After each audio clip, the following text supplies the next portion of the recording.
What's going on, everybody? It's EpicNick100, and today I am bringing you guys another LEGO Avengers Infinity War set review for you guys. So today I have the Sanctum Sanctorum Showdown.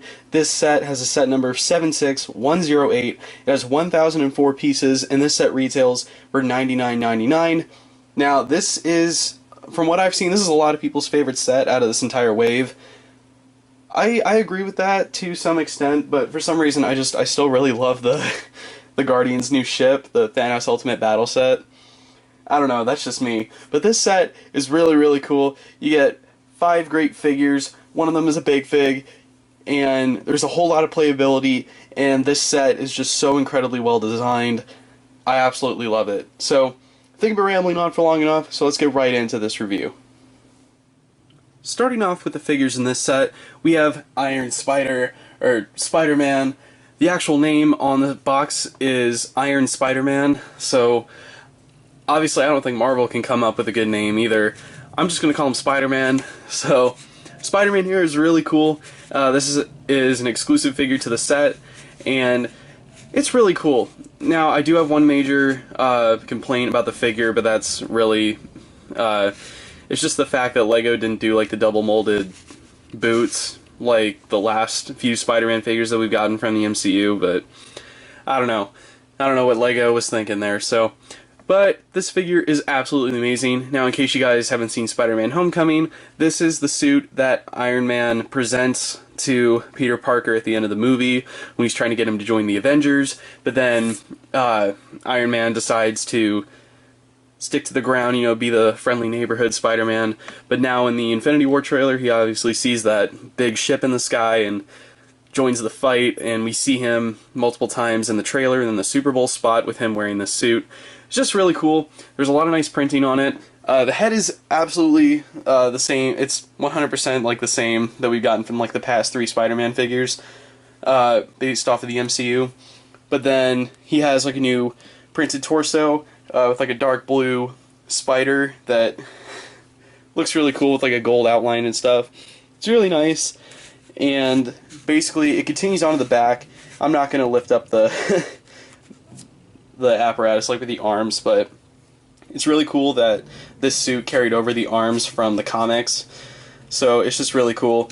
And then Spider-Man has these 2 web accessories that we've seen before in the Spider-Man Homecoming sets, but aside from that, that is really it for Spider-Man. The printing continues down to the legs, and like I said earlier, there's no double molded boots, which kind of sucks, but oh well. I still think that it's a great figure, and it's probably my favorite one in the set. So that's it for Spider-Man, so let's move on to the next figure. The next figure that you get in this set is Doctor Strange. Now, it's fitting because it's the Sanctum Sanctorum. You have to get Doctor Strange. Now, I don't know how big of a part Doctor Strange is going to be playing in the movie, because so far we've only seen him in the Sanctum Sanctorum with Wong, or like just outside. So I don't know how much of the fight he'll actually be in. So, because as far as we know, he's not there in Wakanda. He is with Iron Man and Spider-Man in space, so I don't know how much. I don't know how much he'll really do. But before I actually get into the figure itself, I gotta talk about like all these Power Blast accessory pieces that he comes with. He just comes with a whole bunch of them. These are the exact same ones that we got in the DC Winter Wave, so nothing really too spectacular about them. I still don't really like these that much. I mean, I like them, but I don't like the fact that LEGO gives us like 20 per set. So now getting into the actual figure, this is pretty much the exact same figure from the original Doctor Strange movie set back in 2016, except for the fact that we have a new cape this time around, and we have a new hairpiece. I prefer this hairpiece, and I prefer this cape overall, so I think this is probably the better Doctor Strange figure to get from the 2. The original Doctor Strange set is really cool, and it's a nice little interior, but I think this set's probably a bit more worth it. So moving along to the back, this time around we have the soft fabric cape, and the printing from the front continues onto the back. Now, the collar piece is like from the original starchy fabric kind of material, and Doctor Strange does have 2 heads. It's a little hard to maneuver because of this collar in the way, but pretty much, oh man, I just knocked my camera out of focus. If you can see that, it's an angry expression, so that's really cool. I personally just, I don't know, it's hard maneuvering the head around when you have just, I don't know, when you have two cape pieces on top of each other and you're trying to turn a head around to get that alternate expression. It just doesn't really work, but Doctor Strange overall is still a cool figure. I really enjoyed the Doctor Strange movie, and I'm really glad to see him return in Avengers Infinity War. So that's it for Doctor Strange, and let's move on to the next figure. Next up in this set, we have Iron Man. Now, this is the exact same Iron Man figure that we got in the Thanos Ultimate Battle set, except this time he doesn't have like the whole like extra booster brick-built accessory thing that goes on his back. This time around, we get more of the accessory pieces, and this time we have this little 1x2 piece here that you can attach to his feet, and that's how it can look like he's flying. I still personally prefer the it was like the 1x1 cylinder pieces. That's just what I preferred, and then the studs. Those just look better. You get a lot of the same accessory pieces that Doctor Strange has, except in a translucent blue instead of orange. So that's really it. It is the exact same Iron Man figure. You know, he's got the smirking expression here, and then he has the HUD display with the angry face there. Printing continues onto the back. We have the entirely new helmet print, so it's really cool. And I think this is actually, so I think Iron Man is one of the only figures that you can get in more than one set, because it's Iron Man and then the Outriders, but I haven't reviewed any of them yet, so next video. But Iron Man is one of the only characters that you can get in more than one set, so he's not exclusive like the rest of the figures, but still a great addition overall, because it looks like Iron Man, Doctor Strange, and Spider-Man are going to be having their own little side adventure throughout most of the movie. So that's really cool. That's it for Iron Man, so let's move on to the next figure. So the last minifigure that you get in this set is Ebony Maw. Now, I don't really know too much about this character. All I do know is that he is one of the members of Thanos' Black Order. So, and in the MCU, it's confirmed that the members of the Black Order are Thanos' other children. So, Ebony Maw here is one of Nebula's and Gamora's adopted siblings, so foster siblings, pretty much. So that'll be an interesting thing to see how these guys react with Gamora and Nebula, so when they're trying to take down Thanos. But still really cool. I think the printing on this figure is actually pretty solid. It like flows seamlessly from the torso down to the legs, and then onto the back it kind of just continues the same design, the face, it reminds me of Voldemort, but like more so Voldemort that's been kind of like abusing the substances a little too much, so I don't know. It's kind of weird. I really hope that LEGO doesn't use this face for Voldemort when the new Harry Potter sets come out later this year. So, still really cool. And then he comes with these two Power Blast pieces in trans yellow, so still really cool. I don't know if he'll have an ability to like shoot yellow blast of energy from his hands, but if not, never know. So that's still really cool, but that is it for Ebony Maw, so let's move on to the final figure in the set. Now, the final figure that you get in this set is Cull Obsidian. Now, like Ebony Maw, I don't know too much about this character. All I know is that he is one of the other members of the Black Order. There's 4 members in total, and then Thanos, and they're going to be the 5 main villains of the movie. So, cool character, I guess. I mean, he's a cool looking character. He looks like, you know, he's pretty strong. He's a big fig. So maybe he could stand toe-to-toe with the Hulk or something if he and the Hulk ever fight in the movie. But the figure's pretty nice. I think this is I'm pretty sure that this is an entirely new mold. Because I don't know if a big fig like this has appeared in any other waves and they just reprinted it for Cull Obsidian here. But still really cool. He has this nice weapon. I guess they're mallets linked together like with a chain. I don't really know the proper term for the weapon. But still really cool. He's got a nice shoulder pad right up here that's attached. So that's just nice. He's got the printing that goes around. It doesn't go around onto the back, but it just stays on the front because LEGO doesn't really do back printing on big figs. So that is it for Cull Obsidian and all the figures in this set. Now let's actually get into the set itself. Starting off with the exterior, I'm going to show you guys this little corner piece here between the two buildings. So I think that you know, like, my favorite part of the entire set is right here on this mailbox, because there's a sticker that says, crime floods the streets, and there's a red silhouette of Daredevil, so I don't know if that's going to be a hint that we might be getting an official Daredevil figure soon. But if we do, that would be absolutely amazing, because I think it's about time that LEGO made a Daredevil. So, it's still really cool. There's not a whole lot here. I mean, you got a trash can, there's a slice of pizza here on the ground. It's kind of a waste of food.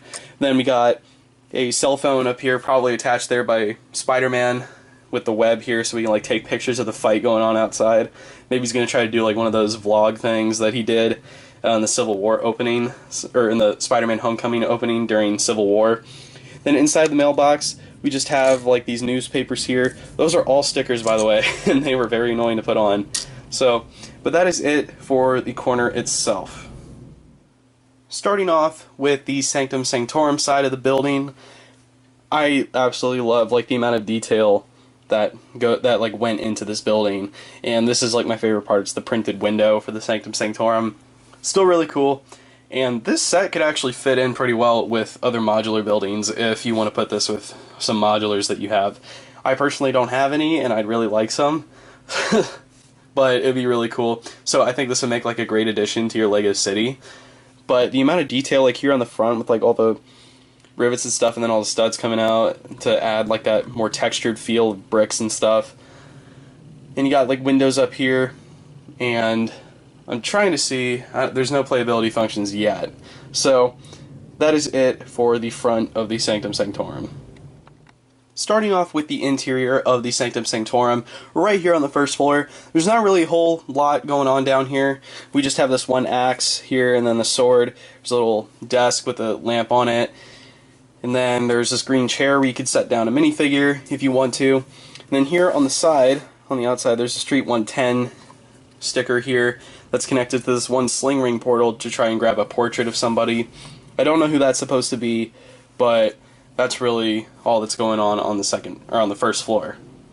Moving on to the second floor, there's a little bit more going on. We have this nice bookshelf right here that has a minifig trophy up there. We got a spear, we got a stick, we got a treasure chest here. There's one printed 2x2 tile there on the floor, and I'm pretty sure that's supposed to be the page from one of the books that like summons Dormammu or something, because that's what that symbol's looking like to me. And then right here, there is the back end of the sling ring portal that we see down here on the first floor. So the main playability function for this part of the house deals with this Technic piece. Now you're supposed to turn it to the left, and when you turn it to the left, gotta see if I can get it. There you go. So you're supposed to pop it out like that when you turn it right. I'm sorry, you turn it right. You turn it right, and then this pops out, and we have the green Infinity Stone, the Time Stone. So the thing that powers the Eye of Agamotto, worn by Doctor Strange. So we have this one little section of the building here that you can just pop right back into place, like so. So that is really it for the second floor of the Sanctum Sanctorum. Now, the third floor doesn't really have a whole lot of playability. We just have two of the bookshelves again, like this. We got a skull here, there's a couple chalices there, and then we're here on the inside of the actual, I guess, Doctor Strange's main work area, you know, the Sanctum Sanctorum. But there's not really a whole lot. I'm pretty sure that there's some playability function here on the front, where I thought you could, actually, but I don't think you can. That must have just been something I thought about while building. But there isn't really any playability up here. This kind of is, I think, is supposed to represent like a smaller version of the original Doctor Strange Sanctum Sanctorum set. So that is it for the inside of the Sanctum Sanctorum. Now, starting with the other building, which is supposed to be like the pizzeria / Peter Parker's apartment, you know, this still looks really cool. This just looks like your average like apartment building complex. You got Pepe's Pizza right here down the front, and then you have this one fire escape that you can actually use right here that is supposed to, I'm pretty sure that's how a normal fire escape looks. As you come out here, there's a stairs to get up to the next level and go down. But, you know, with the fire escape, you have these ladders here that you can move up. You can move this right down here, and this is how you can have the fire escape in the regular old, like, stationary position, I guess. And I'm going to get into this playability function with the web here in just a minute into more detail about how it totally works, but there is a water tower up on the roof that pulls down on this web, and then you twist the water tower up and around to get the web back up. So I'm going to get into that more in just a minute, but let's move into the interior. Starting with the first floor of the pizzeria, this is actually pretty nice. It's just a nice little kitchen area. Nothing really too spectacular. You got the oven there, and you got the pizza flipper. I don't know what the name for that is. You got a little fire extinguisher there, and then there's a sticker on the inside that shows the menu. And then the main playability function here is supposed to be like a Technic piece here that you can actually use. It's down here at the front, but what you're supposed to do is push this down. This is where I think I did something wrong when I was building this. But what it's supposed to do is like trigger that. So you push that red Technic piece in, then it hits this one gray lever, and then it will pop out the front window of the pizzeria. So there are little studs in there that you can put this back onto inside, and then it'll go back into place. And that is it for the first floor. I also forgot to mention there's a sticker here on the side of the building. It says web design classes. And there's a Liz art sticker, so I'm pretty sure that's supposed to be Peter crushing on Liz Allen that we saw from Spider-Man Homecoming. So that is it for the first floor. Moving along to the second floor, it doesn't look like there's a whole lot going on here. It just is supposed to be Peter's little work area, like his desk and stuff. If you look here on the side, there's like a map of New York City there on the wall. He's got his desk here, and he's got his laptop and a keyboard. And if you actually look down a little bit, there's a sketch underneath his desk of the homemade Spider-Man suit. The one that we saw for, I think it was like the final fight of Spider-Man Homecoming.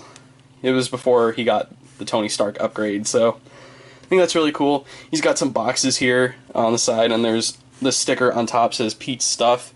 I know I'm not doing a good job of showing it, it's just the building's so large. So that is it for the second floor. Now here is supposed to be Peter Parker's bedroom up here on the third floor. If you look right here, there is a sticker on the wall that shows like a picture of Captain America. It's pretty cool. We got some pictures of some criminals there, and there's a little list of something. Then we got Peter's bed, and there's a slice of pizza there. And then here on the wall, there's supposed to be a web sticker where Peter has tried multiple times to sneak back into the house. Then I think here on the side, there is no sticker, but there is this one web that is meant to serve another playability function. So what you do here is you push down the web, and it pops out this one window to Peter's bedroom. So I think that's just supposed to show like battle damage stuff. I don't think that the Black Order will actually come to Peter Parker's apartment. Depending on how the scene turns out, maybe you never know. Maybe they use a sling ring portal to get there. But something else pretty cool that I think I forgot to mention here on the front is that there is a little piece here. There's supposed to be a trap door, but I forgot how to trigger it. I think there's a trap door. There's a Technic piece. Yep, I missed it. So outside, underneath one of the fire escapes, there is another Technic piece. And what you do is you pull that. Wow. So you're supposed to pull it. I think I just broke it again. What the heck? Pretty much this is a trap door. It's supposed to fall, and I think I probably screwed it up while building it. And I'm too lazy to go back and try to do that perfectly because I do not care. So, and yep, it just popped out. So that's cool. But there we go. You don't have to break it. There's a way to do it. I'm just not doing it properly. But that is it for the set itself. Now let's get into the closing of this review. So I actually totally forgot right before I ended the review that I got to show you guys the roof. So right here up on the roof, on the Sanctum Sanctorum side, there is a little chimney. There's two chimneys right here. And then this is the water tower I was talking about that controls the web. So what you're supposed to do when you want to pull the web down, you're supposed to pull down on it so that it'll catch on one of the pieces. Well, so it'll catch on one of the rod pieces, just like that. Then to bring the web back in, you got to wrap it around this base here, the water tower. So that is pretty cool. And then something else I forgot to show you up on the top of the building is that there is this one red Technic piece. There's a Technic piece here, and then there's this one black thing here. So I think what you were supposed to do here is like push it, so when you have a minifigure standing up here like Spider-Man probably, you push him off just like that. So, but that is it really for the actual set itself. This time for real, so let's get into the closing of the review. Alright guys, I think that is going to do it for this review. Thank you guys so much for watching. Now before I actually really end it, I wanted to take the Time Stone and then put it on the Infinity Gauntlet. So, looking at the picture, the Time Stone actually belongs on the thumb. So, we're getting there. We got 3 down, 3 to go. So that'll be really cool. So now Thanos is one step closer. So that's really cool. But again, thank you guys for watching. And I should have the next review that I plan on doing is probably the Hulkbuster set, not the Giant Ultron Edition one, but the one with Falcon and Proxima Midnight and everybody. So stay tuned for that. But subscribe to my channel if you haven't already. We're so close to 900 subscribers. Thank you guys so much. Subscribe to my channel. Leave a like on the video. Leave a comment letting me know what you guys think of this set. Follow me on all my social media platforms. Links are down in the description below.